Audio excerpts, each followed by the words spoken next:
You ever seen someone tap their one $500 manicure on the hood of a rusted Ford pickup like they're about to cast a spell and make it disappear? Yeah, that's how my morning started. There she was, powder blue power suit heels, sharp enough to cut glass, standing there with her clipboard like a battle shield, staring me down as if I'd just tracked mud into her living room. And her voice, let me tell you, it could slice bread, this nasal pinched pitch custom made for folks who never heard the word no in their entire lives. She was looking at me like I was yesterday's garbage, just some nobody who'd inherited an eyesore of a cabin that in her mind was driving her property value straight into the lake.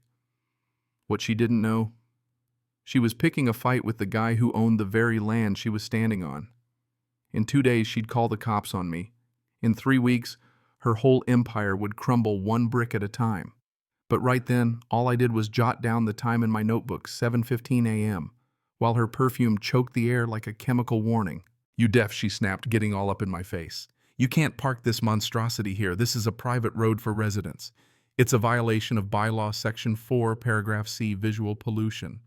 I didn't argue. I didn't even bother explaining that the debris next to my truck wasn't trash. It was a laser micrometer, a high-density theodolite structural stress sensors, you name it. Stuff she probably couldn't spell, much less pronounce. No, what I was really doing down by the lake wasn't sightseeing. I was kneeling beside a pylon under her precious clubhouse dock, checking the stress fractures. That dock, like everything else around here, was built on secrets, and they were all about to come out.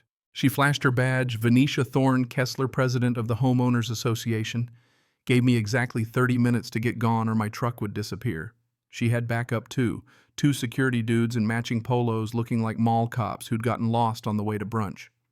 I just dusted off my pants, climbed in my truck, and rolled up the gravel drive to the old cabin my great-uncle Silas left me. She laughed with her little security squad, thinking she'd won. She didn't get it. I wasn't leaving. I was just moving to higher ground, getting ready for the real fight. The cabin was nothing fancy. Smelled like cedar wood smoke and old ghosts. All those steel and glass mansions down by the lake. They had nothing on this place. They didn't have stories. They didn't have secrets. That morning I unpacked laptop, satellite uplink maps, everything but vacation clothes.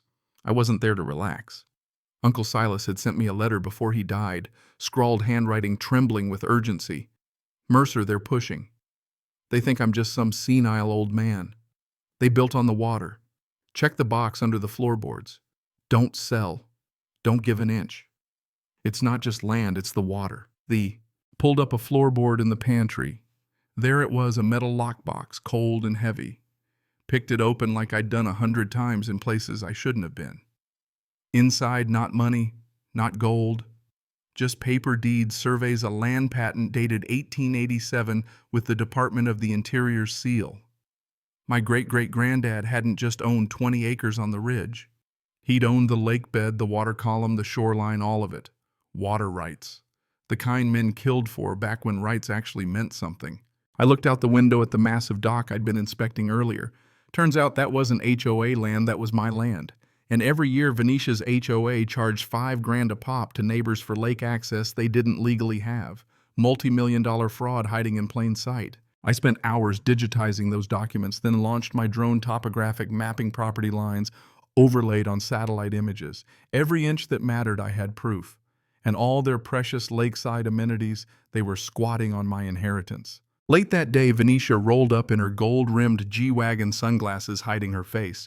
She handed me a $500 visual blight citation, basically a piece of paper that said, "I don't like your face, pay up." I didn't take it. She let it flutter to the ground.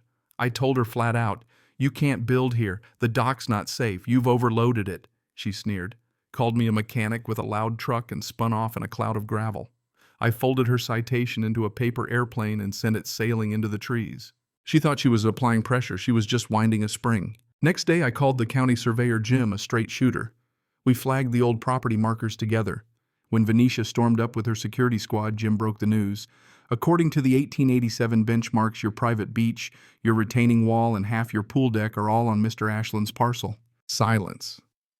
You could have heard a leaf fall. Venetia went red as a stop sign, sputtering about deeds and developers. Jim just shrugged. "My machine uses satellites, ma'am. It doesn't have an opinion." She glared at me like I'd keyed her car. "You want a war, Mr. Ashland? You've got one. I have lawyers who cost more an hour than you make in a year. I'll bury you." She stomped off. Jim packed up, warned me I was poking the bear. I watched the power go out at 4 p.m. Just my cabin. At 4:30, the water stopped. Someone had smashed the well. At 5, a lawyer showed up with an eminent domain notice, said the HOA was taking my property for the public good. They cut me off, hit me with legal threats all in one afternoon. They thought I'd fold, but all they'd done was make me mad. Fired up the generator, called Sutton Vance a legal pit bull and an old army buddy. He laughed when I told him what was going on. Eminent domain cute. See you by morning. Don't kill anyone before we get there. I watched the lights down in the mansions, wondering if any of them had ever lived without power or water. I had. You learn not to be afraid of the dark, you get good at working in it. Sutton rolled up at dawn in a battered black RV with Pace, a forensic accountant who looked like he should be working on cars, not cases. We went through the documents, the survey, the HOA's bogus legal papers. Pace started digging into the HOA's finances while Sutton filed for injunctive relief and prepped for court. I turned the cabin into a fortress, reinforced the doors, set up trail cams, buried motion sensors in the brush. Let them come. At noon, their drone buzzed overhead. I waved. Then I went to check the dock. It was worse than I'd thought. Concrete spalling, rebar rusting. The whole thing was a disaster waiting to happen. Suddenly, a bouncer in a tight t-shirt showed up on the HOA dock, threatening to break my oars over my head. I pointed to my body cam, let him know he was on candid camera. Sterling Venetia's husband came roaring up in a speedboat, drunk and reckless, trying to swamp my little aluminum skiff. I filmed the whole thing. When I got back soaked to the skin, Pace grinned and told me we had it all, video-proof financial records, the whole shebang. And then the real twist, turns out the HOA was broke.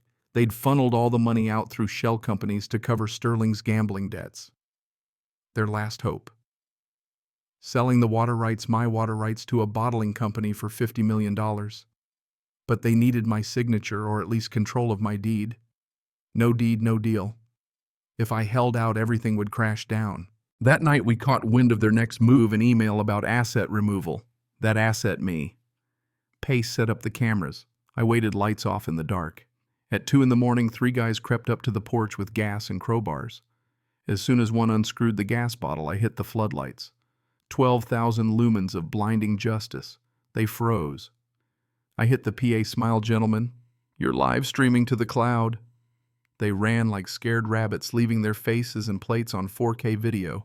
Next morning at the Township Council meeting, Venetia spun the story, said I was a fire hazard, tried to get the council to seize my property on an emergency basis. I walked in, plugged my phone into the projector, and played the video for everyone. HOA's own muscle attempting arson, with a vehicle registered to her husband's shell company.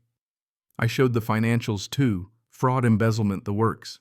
And then I showed the contract, $50 million for selling the lake to a bottling plant.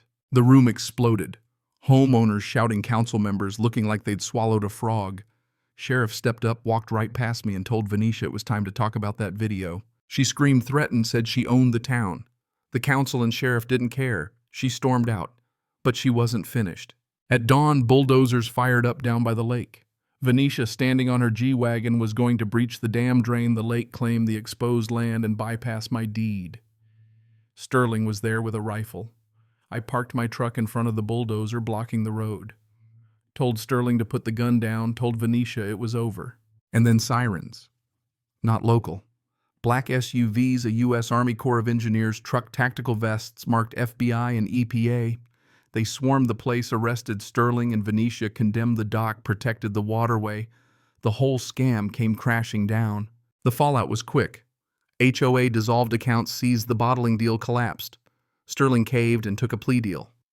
Venetia went to trial, convinced she could talk her way out of a paper bag, 15 years federal prison. 6 months later, I stood on my porch sipping coffee, watching local families fish in the lake for the first time in decades. I'd put the water rights in a land trust, public access forever. No development, no bottling, just clean water, honest living. You know, folks like Venetia think power comes from a title and a clipboard. Truth is, power comes from patience, persistence, and knowing when to let the bad guys hang themselves with their own rope. That's the real lesson. Justice isn't flashy. Sometimes it's just a slow burn until one day the dam breaks. So now I'm curious, when does a fight for justice become revenge? Where's the line between standing your ground and going too far? Drop your thoughts below. Tell me about the time you saw karma catch up with someone, or when you had to stand up for what's right. Let's hear your stories.